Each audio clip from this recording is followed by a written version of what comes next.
Buenos días a todos. Estamos Martín y Juan, que nos vamos a repartir un poco la charla. Muchas gracias por estar adelante. Muchas gracias por estar aquí. Bueno, en nuestro caso, nos queremos compartir nuestra experiencia trabajando en el ámbito. Fundamentalmente nosotros trabajamos, pero vamos a contar un poco más con universidades, o sea, directas en educación superior y lifelong learning, formación permanente, mucho menos en otros niveles educativos, que bueno, la gente que conozco aquí creo que es el público que también los que estáis aquí. Y queríamos aprovechar este espacio para hablar de un tema que es el tema de la evaluación, que nos parece que es como crítico en el cambio educativo. Primero, por la relevancia que tiene, la importancia que tiene, y también por lo que significa de parálisis en muchas ocasiones, ¿no? Y como nosotros lo estamos abordando en una doble dimensión que va de la mano, que es la dimensión, digamos, puramente pedagógica educativa y la dimensión tecnológica, y como decíamos, va de la mano. Entonces, muy brevemente, nosotros somos una empresa que, por cierto, tiene sede aquí, aunque somos un equipo pequeño pero distribuido por muchos lugares. Y bueno, nosotros, como os decía, lo que hacemos es trabajamos fundamentalmente con universidades, aunque no solo, también con otro tipo de organizaciones, y hacemos dos cosas que para nosotros son complementarias. Uno, acompañamos procesos de innovación. Digo acompañamos porque creemos que los procesos de innovación tienen que nacer desde dentro de la organización, no tiene que ser algo que llegue desde fuera. Esos procesos de innovación casi siempre implican procesos de transformación, porque cuando haces las cosas diferentes tienes que gestionarlas, administrarlas, liderarlas de otra manera. Y en nuestro caso, utilizamos tecnología al servicio de esos procesos de innovación. Consideramos que hoy en día la educación, como en muchos otros ámbitos de la vida, no las podemos pensar sin la tecnología. Entonces, la tecnología tiene que estar en ese proceso, pero tampoco tenemos una posición en la que la tecnología sea el centro, que creo que es importante.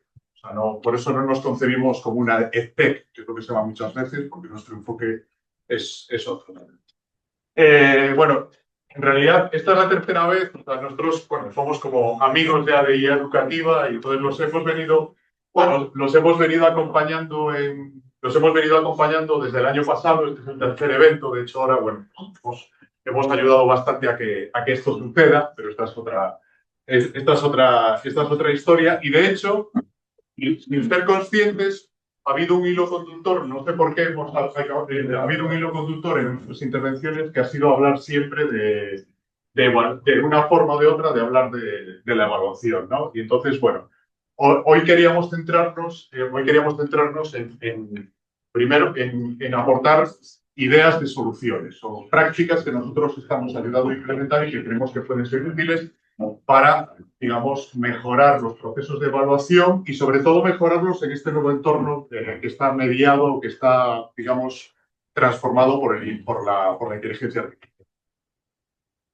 Entonces, aquí os queremos plantear como un cambio en la conversación. Existe en estos momentos una conversación dominante que es muy a la defensiva, posiblemente, ¿no? Y que está centrada muy bien en cómo sobre todo en el papel cómo los estudiantes están usando la IA, qué debemos permitir, qué no debemos permitir, o de qué debemos protegerlos. Se hablaba antes en la mesa redonda de los escudos digitales y todas estas cosas.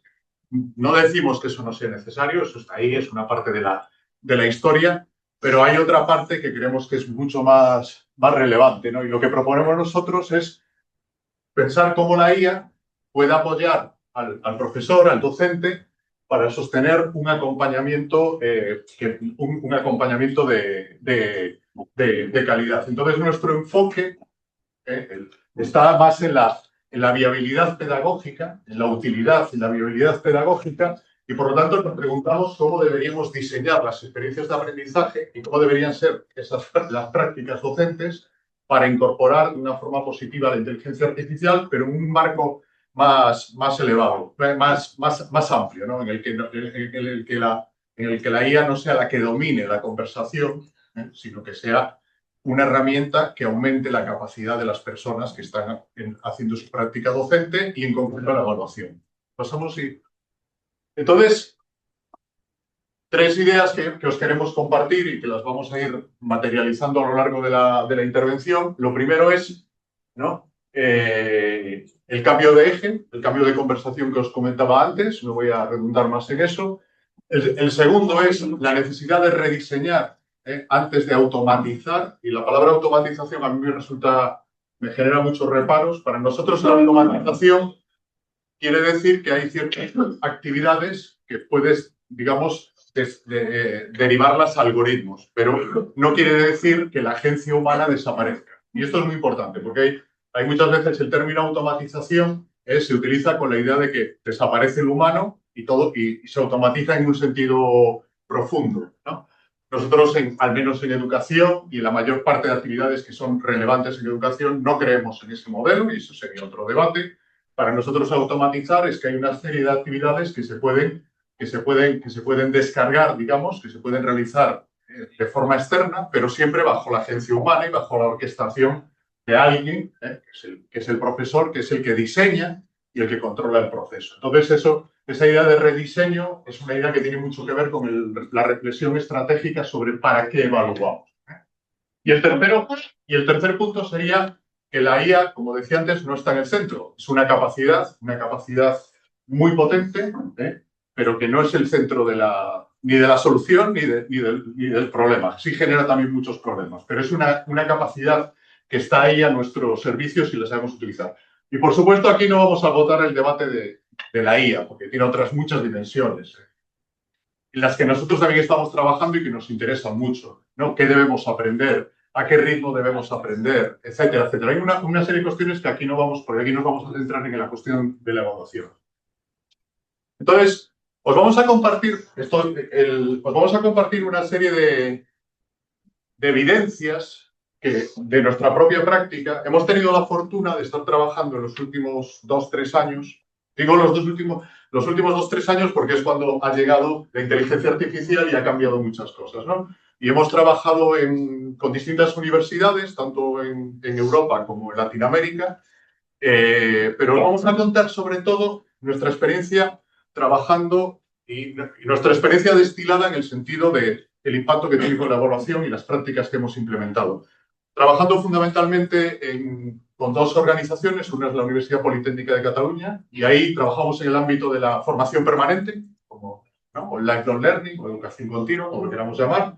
O sea, que era como la nueva educación, la nueva... Y más recientemente trabajando con la Universidad Carlos III de Madrid, que conoceréis. Y ahí hemos estado, para nosotros ha sido como una enorme oportunidad porque estamos trabajando con la universidad en el diseño y la puesta en marcha de un plan de transformación del profesorado.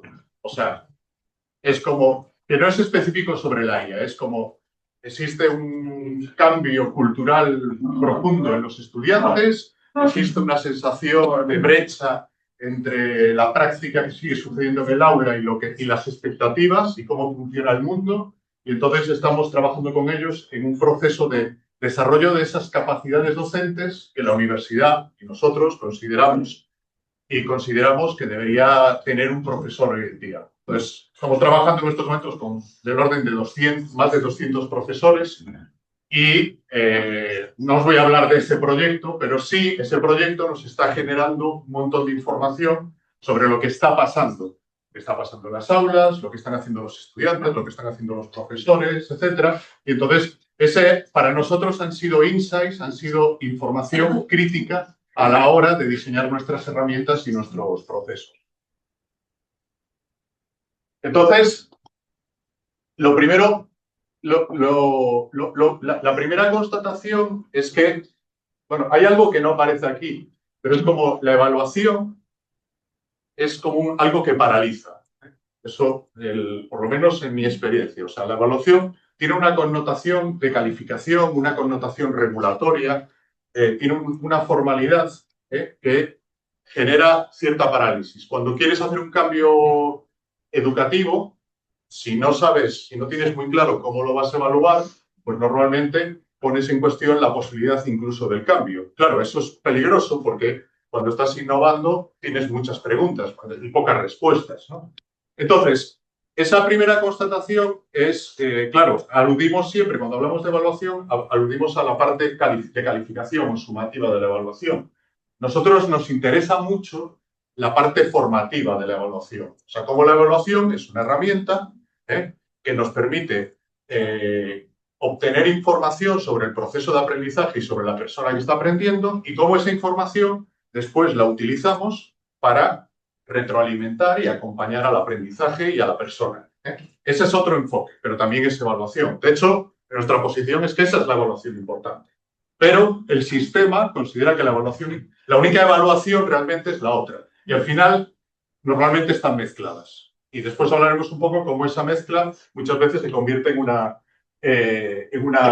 perversión. Entonces, nuestro planteamiento es que la evaluación es una herramienta crítica del proceso de aprendizaje que debería permitir dar retroalimentación eficaz y, por lo tanto, acompañar a la persona para mejorar sus resultados de aprendizaje. Pero en realidad, normalmente, y perdón por generalizar y no estoy aludiendo a nadie en particular, pero generalmente no genera retroalimentación o la retroalimentación es muy escasa, no está diseñada. Y muchas veces se confunde evaluación continua con evaluación formativa. La evaluación formativa tiene que ser continua, porque si le das la evaluación al final no hay oportunidad, pero la evaluación continua por sí misma no es formativa. Y estamos encontrando, nosotros le llamamos la carrera de los puntos. O sea, lo estamos encontrando con lo que puede llegar a ser una perversión de que a lo largo de un curso un estudiante va, digamos, su incentivo, a veces perverso, es conseguir puntos, décimas, puntos, etcétera, para alcanzar una calificación. Con lo cual, no está interesado en la retroalimentación, está interesado en la puntuación. Y por muy continua que sea la evaluación, no funciona.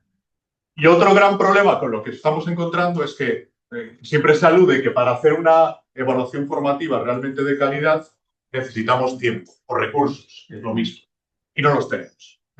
Ahí es donde creemos nosotros que las herramientas tecnológicas hoy en día cambian las reglas de juego y nos pueden ayudar.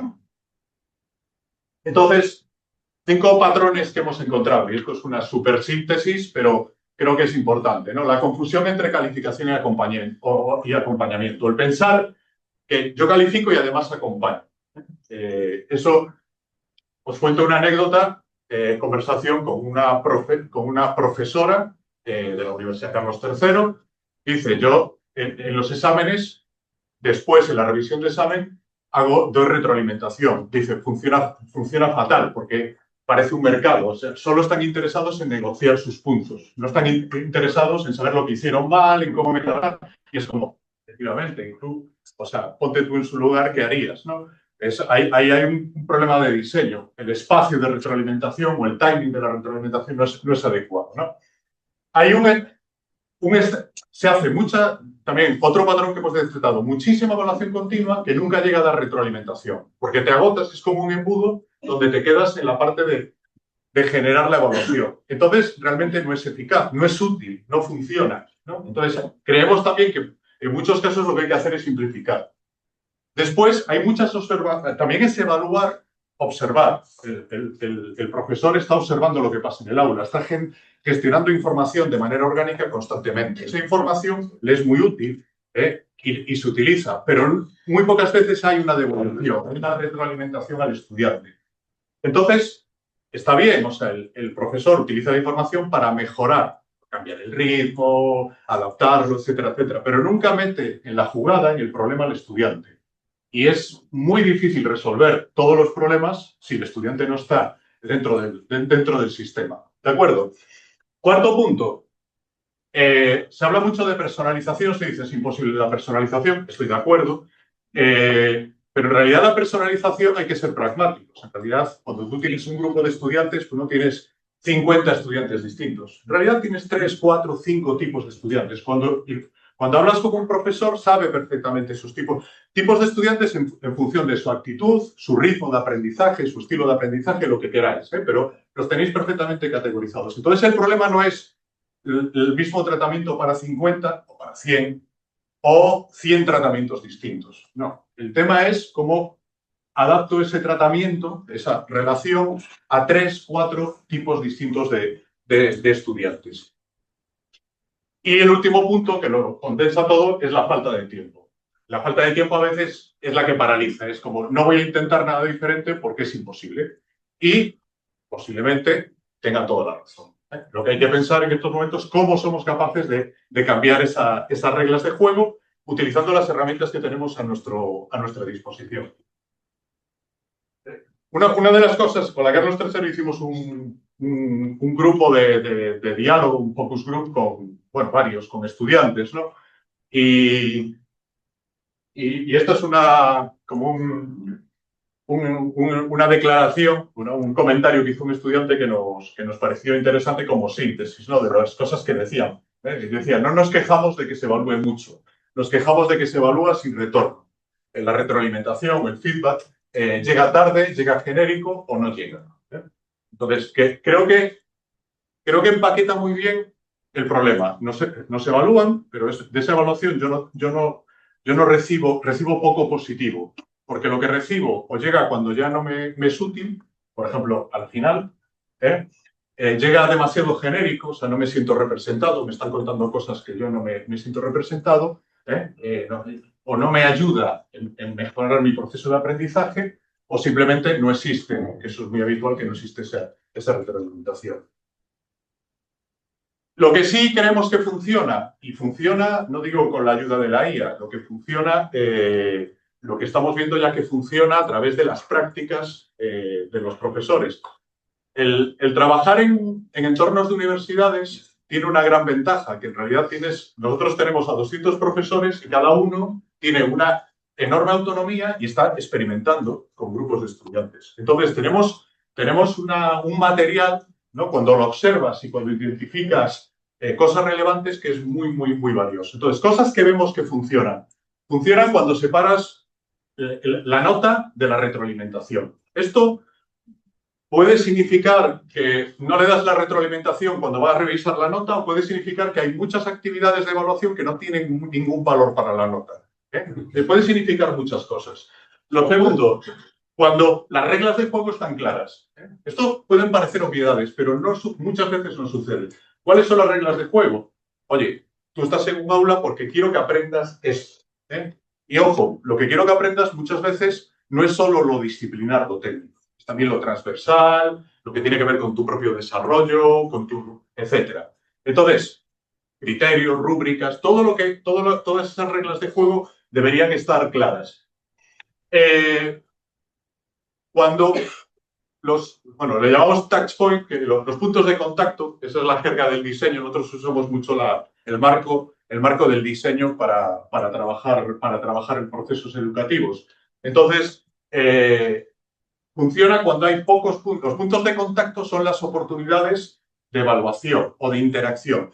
Estoy usando evaluación, para mí un diálogo con un estudiante es un proceso de evaluación en el sentido formativo, un examen lo es, una entrega de un trabajo, un chat donde tenemos una interacción grupal o individual. Entonces, normalmente lo que funciona es que haya pocos bien pensados. Y normalmente tenemos muchos, demasiados, y que no son muy efectivos. ¿Y cuál es la consecuencia? El tiempo. Nos llenamos de... No. Recuerdo la anécdota de un profesor de programación. Hacía la reflexión. Yo hago un montón de pruebas a lo largo del curso. Dice, pero me ahogo. O sea, soy incapaz de procesar toda la información y entonces decía, muy poca de la información que yo genero, que es valiosísima, la traduzco en retroalimentación. Entonces decía, ¿cuál es la solución? Tengo que hacer menos. Tengo que profundizar el proceso, porque si me quedo en la superficie, eso no tiene ningún valor para el estudiante. La evaluación no solo implica la relación entre el profesor y el estudiante, implica al propio estudiante autoevaluándose, implica procesos de coevaluación. Normalmente hay leyendas ¿no? Sobre que eso no funciona, que no son serios, que no. Si lo diseñas bien, hay múltiples experiencias que te dicen que eso son herramientas muy, muy valiosas. Y eso tiene dos ventajas, ¿eh? Tiene dos o más ventajas. Primero, te alivia tiempo, eso es una evidencia. ¿Eh? Segundo, genera diversidad de puntos de vista. Y eso es muy, muy, muy enriquecedor. ¿De acuerdo?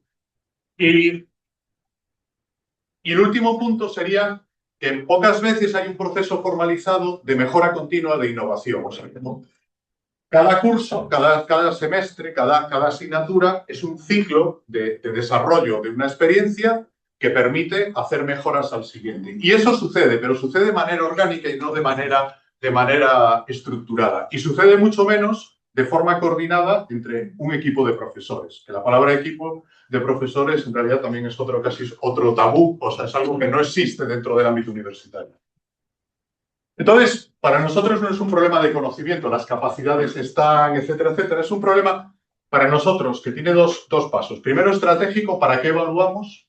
De hecho, lo que estamos trabajando con estos profesores es el cambio, le llamamos el cambio de mirada. Primero piensa para qué estás evaluando. Seguramente cuando lo pienses vas a descartar un montón de cosas y vas a descubrir que hay otras cosas que son útiles. Y lo segundo es un problema operativo, que es el que normalmente nos atenaza. Pero no vamos a resolver lo operativo si antes no resolvemos lo estratégico. Entonces, ¿cómo proponemos hacerlo? Pues esta frase, rediseñar antes de automatizar, y después hablaremos de automatizar. Pasamos porque esto un poco ya lo... Entonces, nosotros sugerimos siempre un proceso, que es el que estamos ahora viviendo, por ejemplo, con muchos profesores, que es como, lo primero que tienes que hacer es auditar. Claro, o sea, partimos de auditar porque normalmente ya tienes algo, o sea, ya hay una asignatura, ya hay un diseño. E incluso nos encontramos con que muchas veces el profesor hereda, entre comillas, un diseño, unos contenidos, llamémosle como queramos, y entonces nunca se da el proceso de reflexionar críticamente, o sea, ¿esto para qué es? ¿Cómo es? Y entonces vamos arrastrando prácticas que pueden ya ser totalmente disfuncionales. Entonces, lo primero hablamos de auditar, que simplemente, y para nosotros, normalmente eso nos lleva a simplificar, o sea, creemos que una patología es el exceso de cosas. Segundo, pensar en cómo desacoplamos funciones, la calificativa y la formativa o la de retroalimentación. Tercero, pensarlo como un sistema. Nos hemos también dado cuenta que es necesario pensar una asignatura o una titulación o una universidad, pero centrémonos ahora en el ámbito de una asignatura, como un sistema que tiene un objetivo final y que tiene toda una serie de componentes que interaccionan entre sí. Y ahí es donde pensamos cómo incorporamos la tecnología. Incorporamos la tecnología como una forma de aumentar de forma drástica capacidades. Y dentro de la tecnología, obviamente, la inteligencia artificial. Porque la inteligencia artificial nos permite hoy en día gestionar, digamos, datos no estructurados, ¿no? O sea, conocimiento, el lenguaje natural, etcétera, etcétera. Que es lo que realmente hacemos en la evaluación. Entonces, para nosotros, 5 principios que consideramos esenciales. Muy rápido, la evaluación es un proceso, no es un evento, hay que pensarlo. Hay otra patología que es como, y esto yo sé que es muy difícil de cambiarlo, y lo estáis viviendo ahora, que es que todo el proceso de aprendizaje, en vez de ser un continuo, de repente se interrumpe y todo el mundo se para alrededor de la época de los exámenes. Eso, sinceramente, no sé cómo resolverlo. Bueno, tengo algunas ideas, pero no sé cómo resolverlo, pero es un desastre. Porque es como que durante un tiempo dejamos de aprender. Ya sé que cuando se estudia para un examen también se aprende, pero dejamos de aprender de una manera porque... Y eso demuestra la importancia que le damos al elemento acreditador o evaluador de la universidad, que lo tiene, pero al mismo tiempo consume, desde nuestro punto de vista, demasiado tiempo. Entonces, la evaluación es un proceso, la distinción explícita entre lo sumativo y lo formativo, los criterios y rúbricas visibles, la retroalimentación accionable. No vamos a entrar mucho en eso, pero la retroalimentación, igual que un examen, una prueba se diseña, la retroalimentación también se debe diseñar. Entonces hay muchas formas de dar retroalimentación y la retroalimentación lo que tiene que es influir en cambiar, en mejorar el proceso de aprendizaje. Entonces tiene que ser accionable, se refiere a que el estudiante la pueda utilizar para mejorar su proceso. Y creemos también que En esta lógica de que piensas la evaluación como un proceso que tiene una serie de puntos de contactos, pues en cada uno de esos puntos de contacto hay que pensar cómo usamos la tecnología. Veis aquí que estamos haciendo un uso muy instrumental de la inteligencia artificial. En el ámbito de la evaluación creemos que es muy valioso. Hay otros muchos ámbitos de la inteligencia artificial que impactan en la educación, en la que no vamos a hablar aquí, pero creemos que esto es importante. Martín, perfecto. Nada, pues ahora continúo yo. Vamos a hablar de casos prácticos con los que hemos estado trabajando en las universidades que comentaba Juan, con la Politécnica de Cataluña y con Carlos III. Y básicamente son casos donde hemos aplicado la IRAS directamente y os vamos a explicar, pues son 5 casos muy sencillos, ¿vale? Primero, desde qué foco lo hemos mirado, porque, claro, cuando trabajamos con estas universidades, a veces trabajamos directamente con los expertos, los diseñadores, es decir, las personas que crean las actividades o programas académicos. En otras ocasiones hemos trabajado con los acompañantes, es decir, en este caso los docentes o las personas que acompañan a los estudiantes. Y ya, por ejemplo, también hemos tenido un impacto en los propios estudiantes. Hemos trabajado también con ellos y hemos revisado el trabajo. Entonces, vamos a darle como 3 focos a estos casos, pero centrarnos principalmente en los acompañantes, que serían en este caso los docentes, ¿vale? El primer caso es la UPC School, la Escuela de Formación Permanente de la Politécnica de Cataluña, y aquí lo que hicimos fue crear un itinerario formativo de un perfil de partida que sería un administrador de sistemas del ámbito de la informática que quería transicionar a un puesto de DevOps, ¿vale? Lo que detectamos es que en el mercado el puesto de DevOps estaba muy demandado y que las personas que tenían el perfil de administrador de sistemas pues tenían muchas capacidades y muchos conocimientos, muchos skills que podía transicionar fácilmente de un sitio a otro.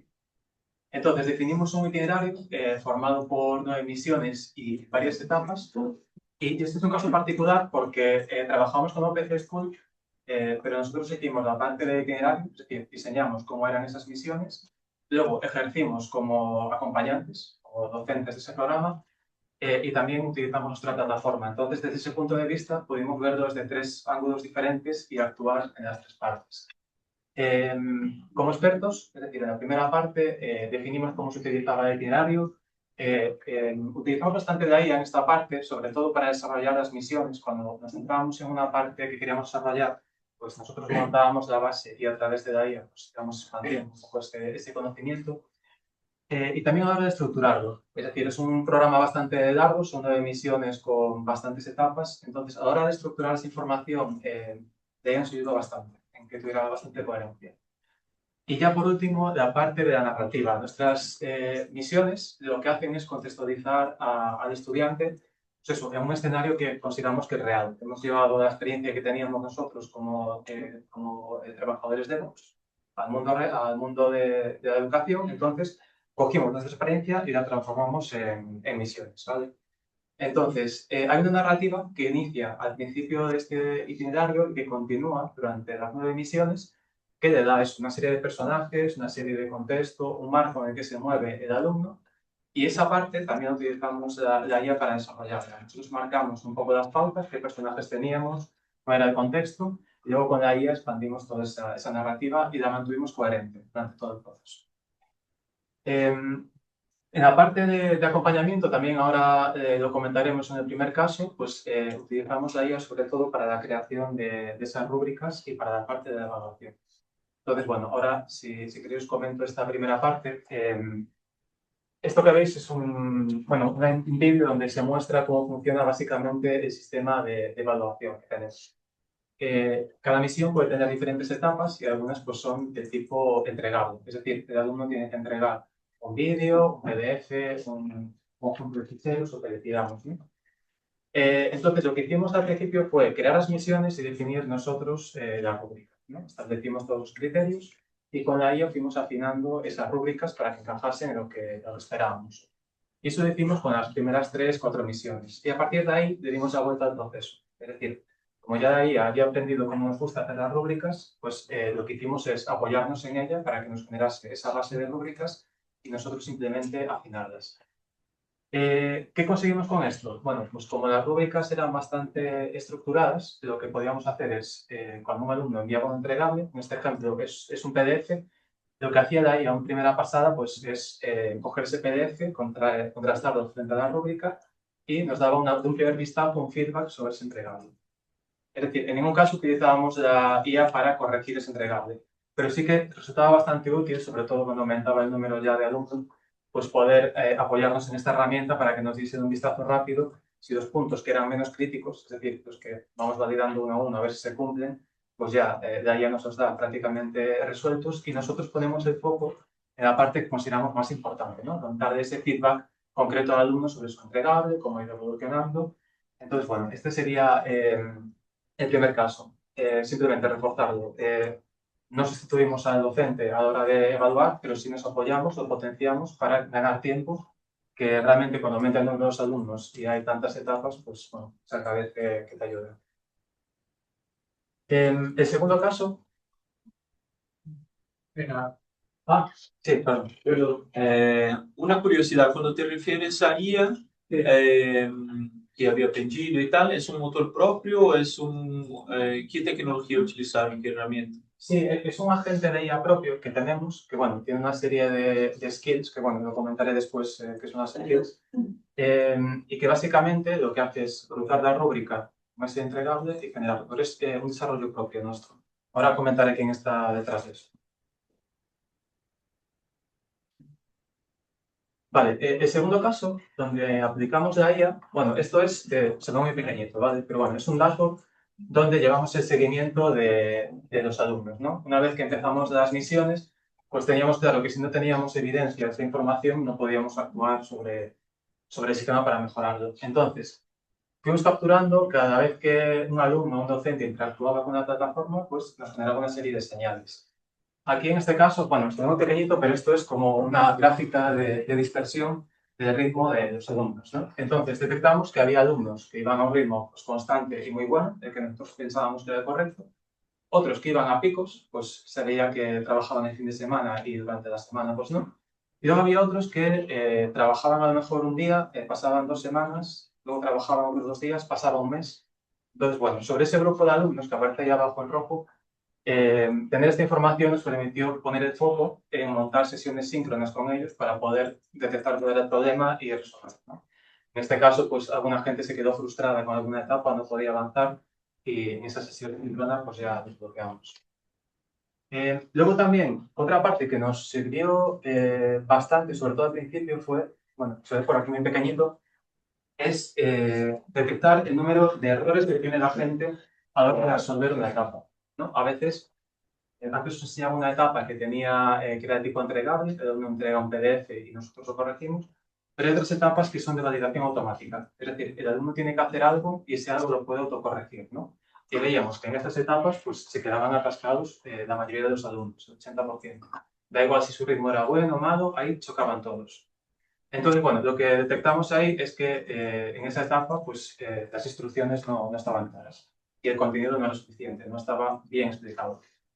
¿Y cómo llegamos a esa conclusión? Fue, bueno, estas métricas, todo lo que estoy contando, no hace falta la IA para resolverlo hasta ahora, es decir, saber si un alumno va rápido o despacio o saber dónde se atascan los alumnos, la IA no tiene por qué intervenir, pero sí nos sirvió para detectar cuál era la razón de que se quedasen atrapados. Entonces, lo que hicimos fue analizar con IA por qué, o sea, todos los entregables de los alumnos, notas de los profesores, comentarios de los alumnos en nuestro chatbot relacionados con esa etapa y de ahí pues, nos dio las pistas para saber dónde estaba realmente el problema, ¿no? Nos dijo, bueno, el problema está en que los alumnos están bloqueando siempre en esta parte, recomendamos crear una actividad de refuerzo. Y fue lo que hicimos, creamos la actividad de refuerzo y ya en el siguiente cohorte pues no tuvimos este problema. Entonces, bueno, en este caso la IA para detectar el problema no es clave, pero sí que es verdad que nos da ese apoyo para encontrar la causa. Bueno, y este es el tercer caso. En este caso es nuestro chatbot, Eugenia, es nuestro agente de IA que está incorporado a la plataforma y que, bueno, da respuesta rápida a los alumnos. Es un agente al que pueden consultar pues, dudas que tienen sobre una etapa en concreto y te responde, nunca te da la solución a esa etapa, pero sí te explica y te clarifica algunos términos. En caso de que no encuentre la solución, o sea, que no pueda resolverlo, lo escala al docente. En este caso, el docente es quien interviene. Y después tenemos un sistema de pistas. Como todo lo que hacemos en esta formación, en este carácter práctico, lo hemos enfocado también desde un punto de vista como de escape room. Es decir, vamos soltándote pistas poco a poco para que vayas resolviendo el problema. Y Eugenia es el primer mecanismo para soltar pistas. Entonces, si el alumno empieza a preguntar sobre algo, pues Eugenia le puede soltar alguna pista y en ese caso, pues ayudarle a resolver. Nunca darle la solución, pero sí darle ciertas pistas.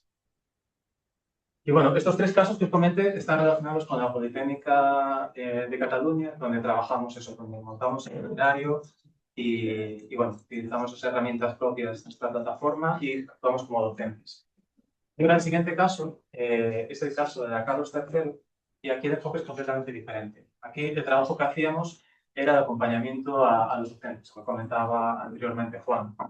Y en este acompañamiento detectamos eso, un problema que comentaba Juan que era estratégico. Es decir, cómo ellos planteaban la evaluación de una manera que todo el mundo decía lo mismo. Pues no tenemos tiempo, o sea, no nos llega el tiempo a nada, no tenemos tiempo para corregir, no sabemos cómo hacerlo, ¿no? Entonces, de todas las conversaciones, lo que hicimos fue, con IA, generar una herramienta que les guiase a plantear esa estrategia de cómo plantear sus evaluaciones en una asignatura. Esta herramienta está completamente generada con IA sobre la marcha, es decir, es una herramienta más que incorporamos y lo que permite a los profesores, por una parte, decidir para qué va a evaluar. Hacemos unas hipótesis sobre la carga que tiene de trabajo, el número de estudiantes, cómo le gustaría aplicar de ella, es decir, qué cosas cree que podría aplicar de ella dentro de su asignatura y le proponemos un plan y comprobamos si realmente ese plan es viable o no. Entonces, esta herramienta, bueno, la pongo aquí que está en beta, aquí tenéis la URL que es de licencia abierta, la podéis probar si queréis. No hace falta registrarse, no guardamos información, es completamente libre y pública. Lo único que os pedimos es si la utilizáis, si queréis darnos feedback, pues tenéis nuestro correo al final y simplemente que sepáis que está ahí. Y es eso, un proceso guiado y unas herramientas para tomar decisiones estratégicas y operativas que sean sostenibles a la hora de evaluar. Porque aquí está apuntando la... Sí, luego lo ponemos también. Y nada, en este caso, ¿cómo funciona la herramienta? Pues lanza 3 preguntas y bueno, un último paso que como siempre es para iterar, ¿no? Primero, ¿qué evaluación quiero tener? Se plantean una serie de preguntas, una serie de decisiones que tiene que tomar el docente, describir cómo es su asignatura.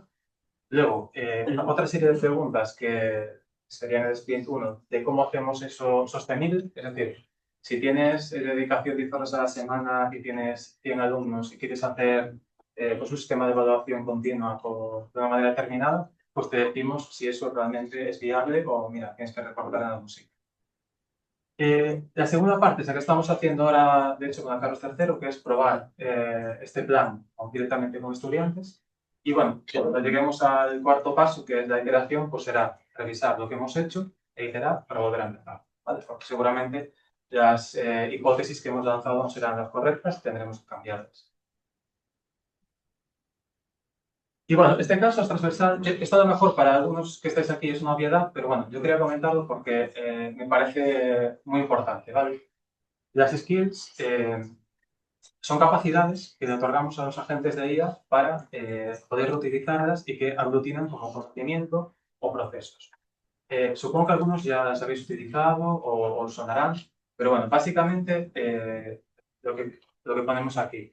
Si alguna vez habéis estado escribiendo en ChatGPT o en Claude una y otra vez la misma explicación, como un ejemplo que utilizamos en Éutica, ¿no?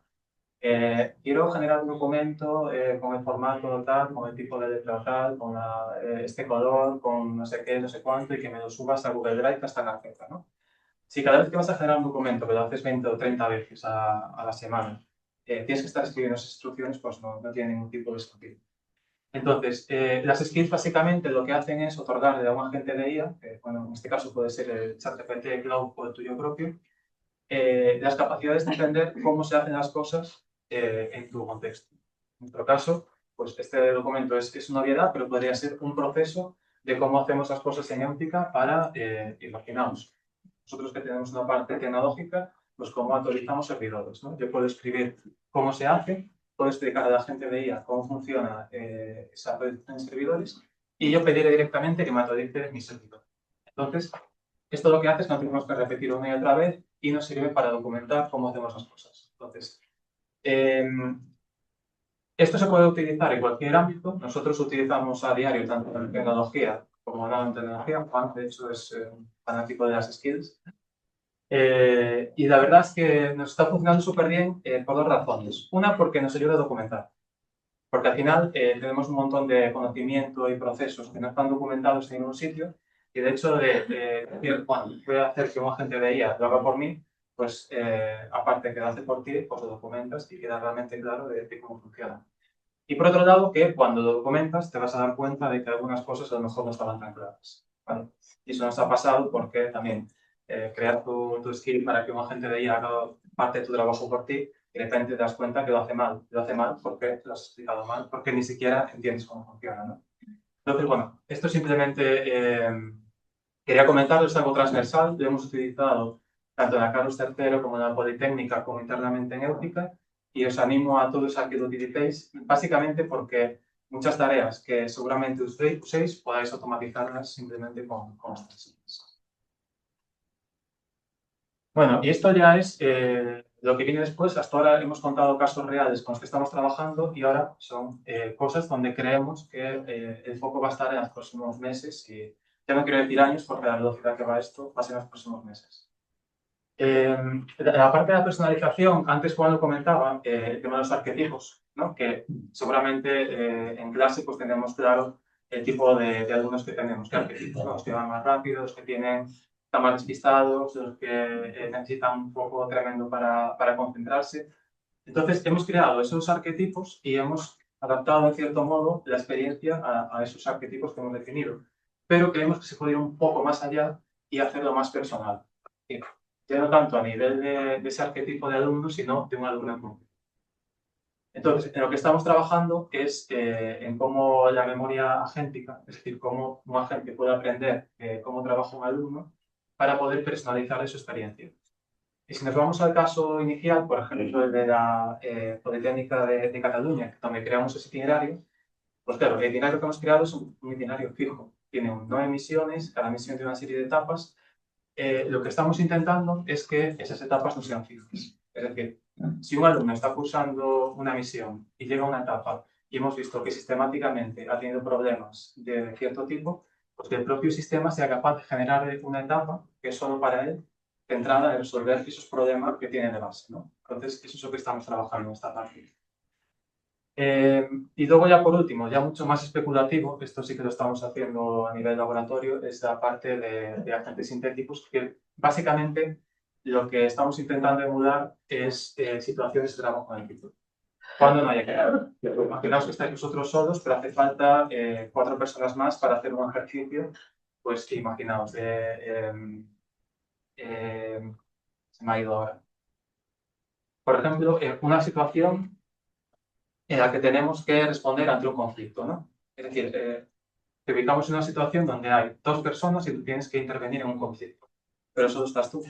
Lo que estamos generando es agentes sintéticos que lo que hacen es reemplazar esas 2 personas para simular ese escenario. Entonces, a lo mejor en un chat, pues generamos ese escenario donde alguien ejerce de persona que está enfadada y que te está diciendo una cosa, persona que también está enfadada y se está montando el pollo, y tú tienes que entrar y resolverlo, ¿no? Y los agentes, pues, actúan de esa manera. Este es un caso pues, muy concreto, pero bueno, también estamos experimentando en este sentido porque creemos que para algunos escenarios puede ser útil eso, la generación de espacios donde se trabaja. Y básicamente esto es lo bueno, ¿vale? Y ahora pues queríamos simplemente comentar algunas cosas que hemos visto por el camino y que también nos preocupan. No todo es fiesta. Entonces, claro, ¿qué nos encontramos? La parte de los entregables, ¿no? Que os comentaba antes, voy con el punto 1 y 2. Nos hemos encontrado docentes que diseñan sus asignaturas y sus entregables de forma, no pensando en que el aprendizaje sea mayor, sino que me lleve el menos tiempo posible. ¿No? Entonces, un examen, una evaluación tipo test está mal. No está mal por sí. Pero bueno, si haces todo tipo test porque te lo genera la IA y luego te lo corrige automáticamente y tú solo das un botón, pues bueno, ahí pues tenemos ya un problema, ¿no? Y eso nos lo estamos encontrando, ese uso de la IA que simplemente se descansa el docente sobre la IA 100% y deja correr el proceso.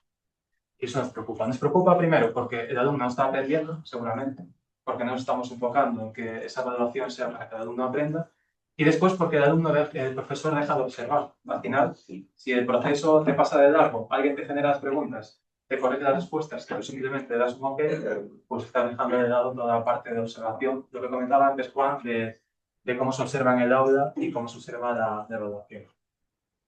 Y bueno, ya por último, la parte de la transparencia, esto también es muy curioso.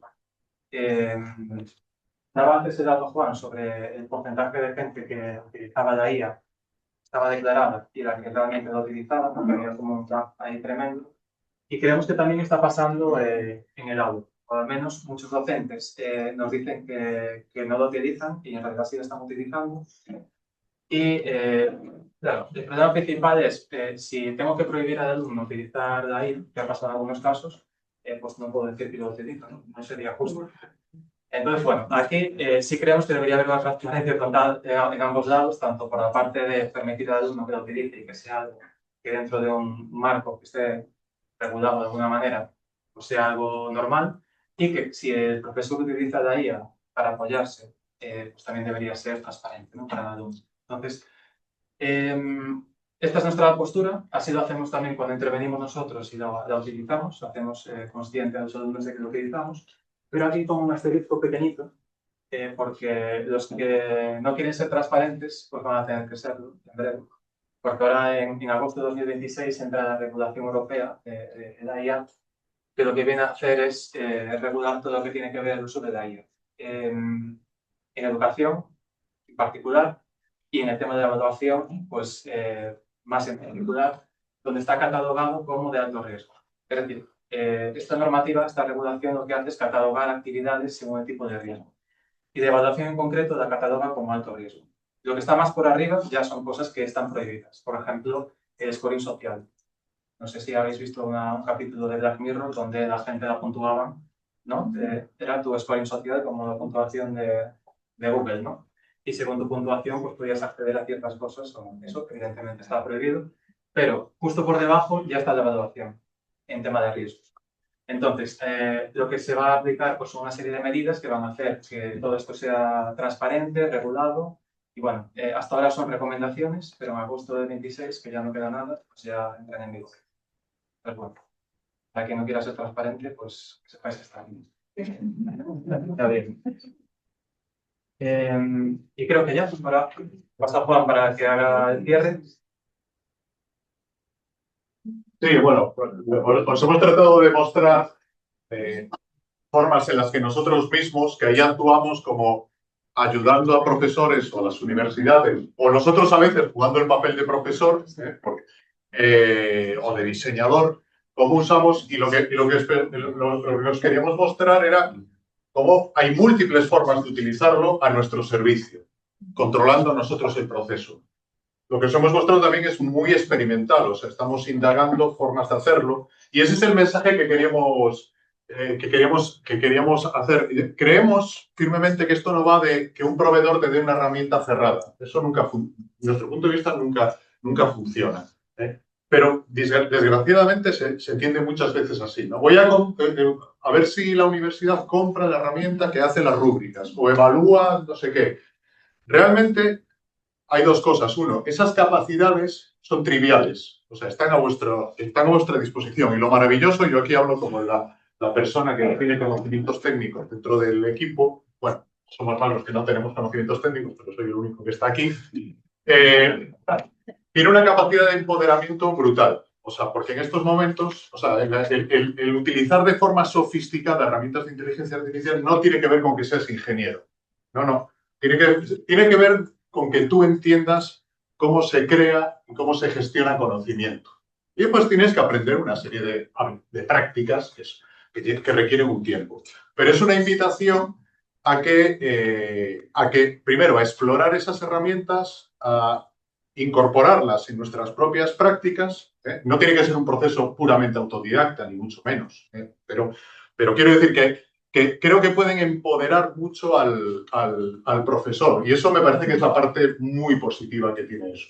Y después tiene esa parte de dotarte de unas capacidades increíbles, lo cual, y eso también estamos como en paralelo haciendo como una reflexión, o sea, cómo cambia la práctica del, o sea, esto es importante.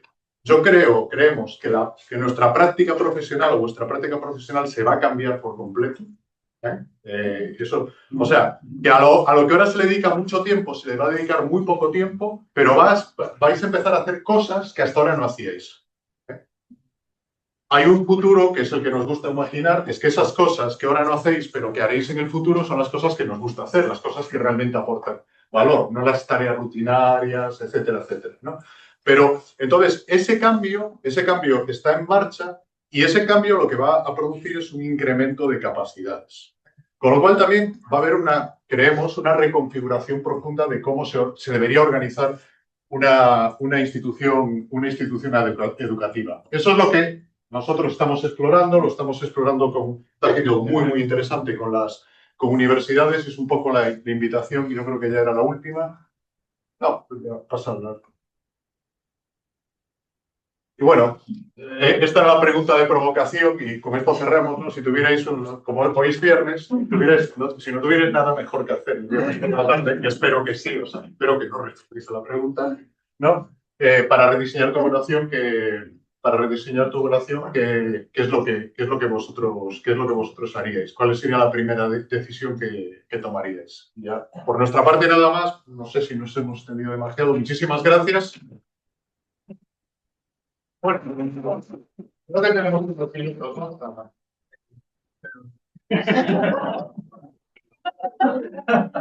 No, me dijo Javi hay 10.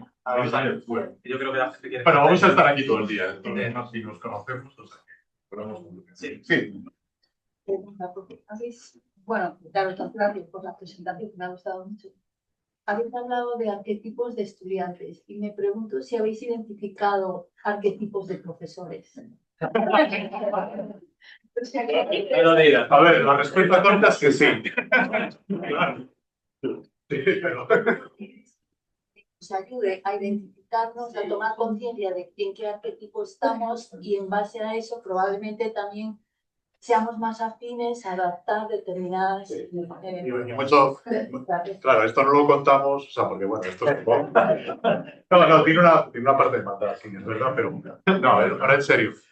Si eso es una parte importante, por ejemplo, de nuestro trabajo. Por ejemplo, cuando una universidad dice, oye, yo tengo 1.500 profesores y yo detecto que estos profesores tienen que desarrollar una serie de habilidades emergentes que no tienen que ver con la IA, ¿eh? O sea, después vino la IA, ¿no? Que tienen que ver con entender a los estudiantes, diseñar o implementar formas de aprender más activas, que generen más conexión, evaluar mejor, o sea, todo lo que estáis viendo aquí es el resultado. Quiero hacer esto, pero lo quiero hacer a esta escala, ¿no? Entonces, ¿cómo lo abordo, no? Porque entonces ahí siempre van a la formación convencional. Pues curso. Si son 1.500, ¿cuántas horas y todo eso? Y eso no escala, no funciona, etc. Entonces, una parte de lo que nosotros hacemos, del trabajo que hacemos con la propia universidad, es identificar, oye, tus profesores no son todos iguales, no están en el mismo nivel de evolución, digamos, respecto a la educación, no tienen la misma actitud, unos son más innovadores, otros más son conservadores, etcétera, etcétera. Y entonces, parte del diseño que hacemos del proceso, que es un proceso en el que, por cierto, nosotros entramos, ayudamos a ponerlo en marcha y después nos salimos. En la Politécnica nos acabamos de salir, nos vamos.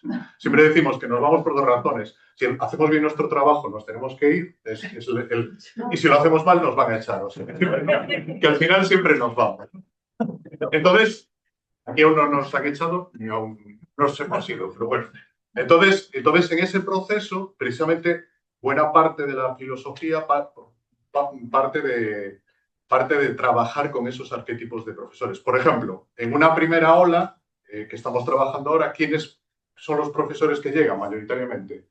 Pues los que están más enganchados, los que tienen más vocación docente, los que les interesa más la innovación, los que quieren cambiar las cosas, etcétera. Entonces, por ejemplo, la universidad no ve un problema, dice, siempre vienen los de siempre. Digo, no, o sea, estos son los primeros que llegan, estos en realidad son la gente que va a generar la segunda ola. O sea, lo que estamos diseñando en paralelo es cómo esos profesores van capilarizando el proceso de cambio con el resto de la comunidad y con sus propios entornos. Entonces, esa es una dimensión, por ejemplo, de entender a los profesores respecto a